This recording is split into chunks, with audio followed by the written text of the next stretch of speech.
Hello everyone, and now welcome to game 2 between Top and King here on Turtle Rock. And once more, I need to change this to the Observer. There we have it. Yep, here we go. Top versus King. This is on Turtle Rock. Night Elf versus Orc. And we'll see what's going to be unfolding in this game 2 matchup. Top spawning here as the yellow Orc player at what I'll call the 4 o'clock position. Meanwhile, a hop, skip, and a jump away in the close spawn is King, spawning as the blue Night Elf at what I'll call the 5.5 position, since, well, 4 and 5 o'clock positions are relatively close together. Now, what's going to be happening in this series? What can we expect? What can we see? I'm not 100% sure yet. Things are looking very, very promising. This is just beyond the fog of war there. I've never actually cast a game in this perspective mode. I think it would be rather difficult, as we can see that there is, in fact, Ancient of War coming across back over here. So there is an Ancient of War right there.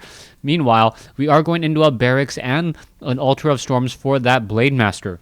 The strategies are most likely going to be both sides trying to get to level 2 relatively quickly and then moving on from there. So far, we've seen some interesting games and some interesting strategies by both of these players in just terms of execution, but I really think that King let Top get the best of him in the opening segments, and then King was just trying to recover throughout the rest of the game, while Top just had a very, very strong advantage going into the mid and late games. So far, we are looking at a Wisp now doing a little bit of scouting. It's going to be hiding back over here. You can see a Peon now coming in a little bit of damage with that pickaxe, but that pickaxe is not going to do very much of anything. As we can see, this Ancient of War is going to get uprooted right here and then start attacking this giant sea turtle. There is a Peon right here who may be able to steal this one giant sea turtle if it is very, very lucky. Let's see. Do we have the Demon Hunter? The Demon Hunter is now out on the field. Who is going to get that final shot off there? And it looks as though the Peon may try to get that final shot off. No, the Demon Hunter gets the experience. And now all that Peon can really do is just run back and say, you know what, I couldn't get the job done. Gauntlets of Ogre Strength have been left behind and picked up by that Demon Hunter rather nicely. Meanwhile, the Blade Master, wind walking his way to the far side of the map, may try to sneak back here and then go after this Ogre Magi. This Ogre Magi is going to fall at the hands of this Blade Master very, very quickly. And then the Blade Master is just going to pick up the very nice item and then also pick up that Sentry Ward. That Sentry Ward, that Ward of the Watcher, very, very effective at keeping tabs. There's the rune, there's the Watcher rune right there. As you can see, the Watcher rune not in the best position, but it is still better for Top. As you can see him, what did he do there? Oh, he's trying to pull the units away and then pick up the Boots of Speed. Nicely done, as the Blade Master now runs away. Meanwhile, the Demon Hunter is off over here. It does have slightly more experience, but it does have less slightly more experience and more hit points. Meanwhile, the Blade Master is a little bit behind here, as he's going to go after a Moonwell. This Moonwell is going to get taken down very easily. No, does not. And we see King doing a much better job of getting that Ancient of War in position to try and wall back in. The Blade Master is not going to be able to get inside there anytime soon. You can see that that Archer is coming in with some easy shots right there, as the Demon Hunter now backing off. Blade Master is going to use a Dust of Appearance. Is going to use a Dust of Appearance shard to looks at that Archer now trying to get away. Down to 131 hit points already. At least force your opponent to use Dust of Appearance in order to finish off that unit right there. You can see that the Blade Master is just holding position. There's the Dust of Appearance, and now that Archer is attempting to run away. The Demon Hunter does not finish it off, as there is a mana burn. That Blade Master now down to 122 hit points, but does have Boots of Speed, so will be able to run back home very easily. All right, this Blade Master now running around on the inside here. Oh, this could be extremely bad news. Is the Blade Master going to be able to run back around, now getting tripped up on his own units? And now the Archer may be able to get off some shots. No, unable to get back over there. And now we are looking at this Grunt going to get taken down. All right, it looks like King is now trapped inside in between a very, very difficult situation. Is he going to fall? I believe so. And now that Demon Hunter is going to use a Scroll of Town Portal at 41 hit points in order to get away. Dust of Appearance, and there goes all the units right there. There is also what I thought, did it use a Healing Salve? Yeah, Healing Salve back onto that Grunt, as that Blade Master now buys himself some time. Demon Hunter back up to pretty much full hit points, ready to go back at it. But King really trying to risk it early to get some damage on that Blade Master and take him out, but that Blade Master was just a level 1 hero. Meanwhile, the Demon Hunter was forced to use that Squirrel Town portal to make sure that Blade Master didn't get any bonus experience. All right, are we going to be picking up a Naga Sea Witch? I do believe so. Tree of Ages is about to be completed. There you go. There's that Blade Master right there. There is a mana burn as that Archer is going to try and Shadow Meld. Does Shadow Meld right there. And now in comes the Naga Sea Witch. The Naga Sea Witch may get off some easy shots there. Oh, is it going to get off the final shot? Yes, the Blade Master goes down at level 2.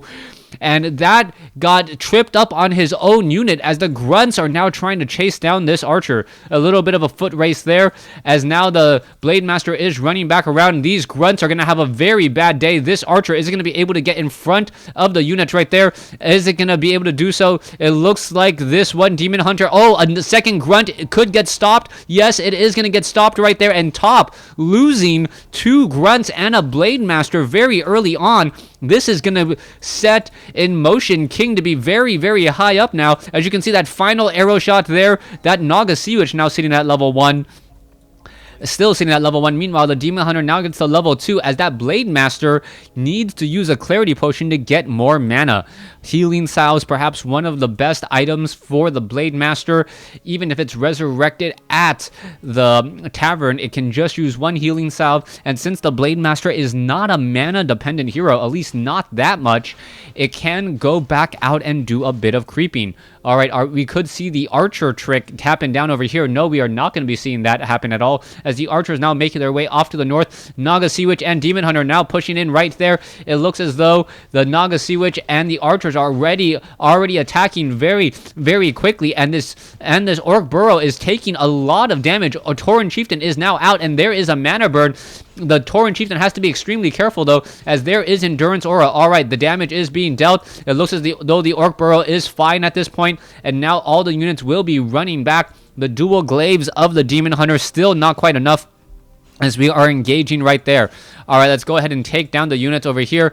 It looks like that Grunt is going to be using a Speed Scroll and going to be able to get away. Staff of Preservation saves the Naga Sea Witch, as the Grunt now running back around the Tauren Chieftain with Endurance Aura and Speed Scroll, able to move very quickly and is now pathing against that Demon Hunter. The Demon Hunter not going to be able to get back inside there. Meanwhile, one Archer, 2 Archers fall to the blade of the Blade Master, as that Blade Master now getting even stronger. Ancients of the Wind now being added. Ancient of War nowhere to be found. That front door is now pretty much wide open. Where's that Ancient of War happening? Or on its way over here. Perhaps it is going to try and take down this giant sea turtle creep camp and absorb a whole bunch of damage. So far, the Blade Master does not seem to spot this, as the Gargantuan sea turtle is going to fall very, very quickly. You can see the Fairy Fire reducing the armor of that sea turtle to just 0, taking full damage from the glaives of that Demon Hunter, and now going after the giant sea turtles as well. Meanwhile, off to the north, the Tauren Chieftain going after the Gauntlets of Ogre Strength off over here, needs to get higher level up for that Shockwave, as the Blade Master is now nearby. All right, the Blade Master, I believe, stole the experience there. The Blade Master sitting at level 3.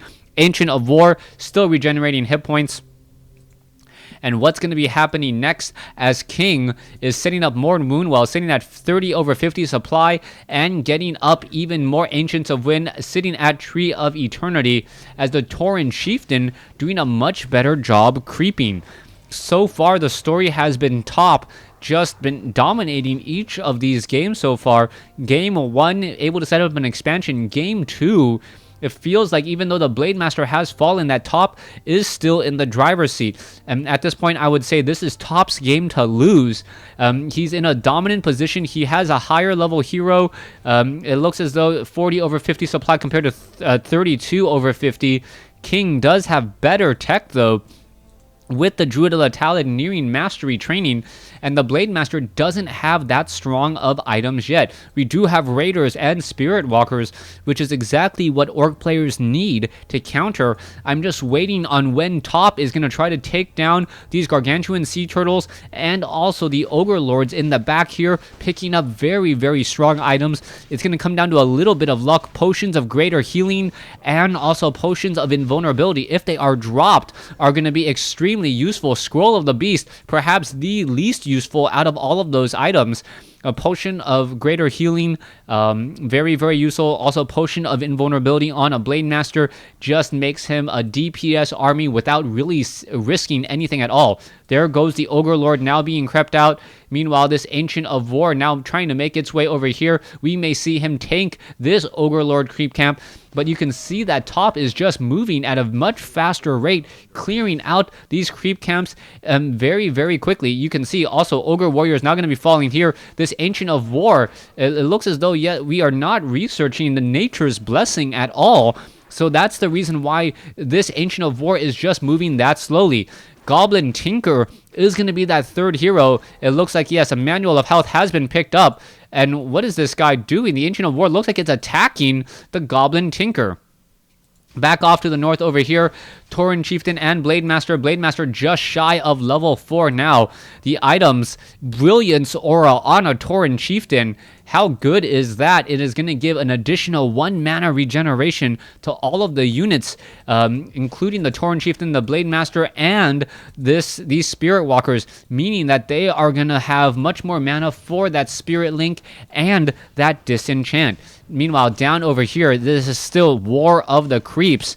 You can see that the Gargantuan Sea Turtle trying to go after some of those units. It is going to get focused down rather quickly. Gargantuan Sea Turtle taking extra magic damage. There goes Claws of Attack +9, and still not yet quite at level 3 on that Demon Hunter. Level 3, level 2, level 1 versus a level 4 and level 3 now, I believe. Yes, 4 and 3.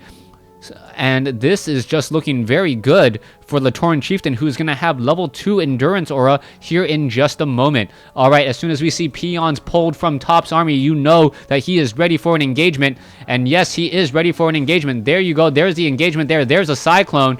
And that Cyclone means that Top needs to engage her. The Clockwork Goblins are right there as well. And Potion of Lesser Invulnerability already used. All these units are just fighting in the back right there, and they are all so closely clumped together. All right, there's the engagement here, and it looks like the Clockwork Goblin Pocket Factory has been gone.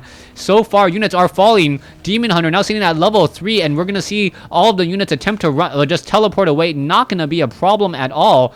But Top, I think he actually came out slightly ahead. Yes. No, sorry, not Top. I think King actually came out slightly ahead. He did go through the Scroll of Town Portal, but the Demon Hunter did get 1, if not 2 kills in that fight, and that offset by the fact that he got experience on that Demon Hunter is perhaps for the better. Demon Hunter does not have Dust of Appearance. This could be a bit of a mistake, though, as the Blade Master is going to perhaps pick up another Potion of Lesser Invulnerability and now make its rounds. That Blade Master does not know where his opponent is, and that's going to give a huge advantage to King.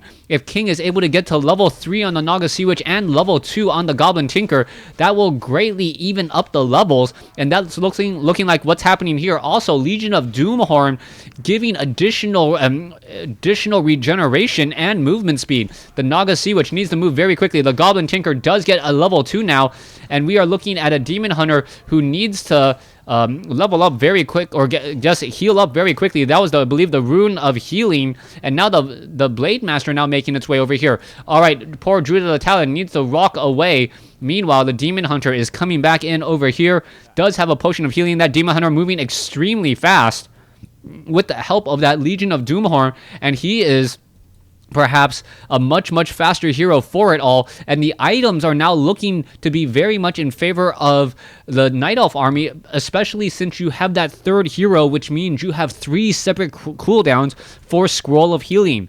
With 3 separate cooldowns, excuse me, need to slow down here. With 3 separate cooldowns on that that Scroll of Healing, you are able to really neutralize that Tauren Chieftain's Shockwave. All right, there's a Cyclone there. All right, Potion of Lesser Invulnerability used, or full Invulnerability used there. The Blade Master may get Cycloned up. It should get Cycloned up. Not quite sure why it isn't. There's another Scroll of Healing being used. Both sides Scroll of Healing as the Demon Hunter is engaging. All right, that Demon Hunter, very nice positioning by the rest of Top's units, not getting it within melee range of that Demon Hunter, making sure that Ensnare is essentially as effective as a Cyclone. That's actually rather difficult to do, as a Spirit Walker does get taken down. All right, both sides still fighting. There goes another mana burn, and the Spirit Walkers are actually falling rather quickly. A Fork Lightning coming in from King, and that was perhaps out of nowhere, as top is now in trouble. Are we going to get some more damage onto some of those units? They are all trying to flee. Both the Tauren Chieftain and the Blade Master are still up in the air. All right, there goes a couple of Raiders. Are the Raiders going to fall? All right, needs to see some damage there. The cluster rockets would have been a huge shot across the bow there. So much damage across the board. And what are we going to look at here as the Naga Sea Witch comes in with the Fork Lightning but doesn't hit any of the necessary units? There goes the Tauren Chieftain. Goblin Tinker now at 3. There goes some Raiders. And yes, all of the low hit point units are now finally down. This is where I say, as long as King doesn't get too much tunnel vision on heroes, he is fine. And now he can tunnel vision onto heroes. All he wants is that is the last unit left. The Blade Master is going to be constantly juggled in the air as every orc burrow under the sun is going to fall. That is pretty much going to be the game. Yes, more replays. Visit replays.net. That is where I get all of my replays if you want to see a particular strategy. But King taking game 2 in this series in an impressive fashion. Thanks for watching. Thanks for listening. Hope you guys enjoyed game 2. Please stay tuned for game 3.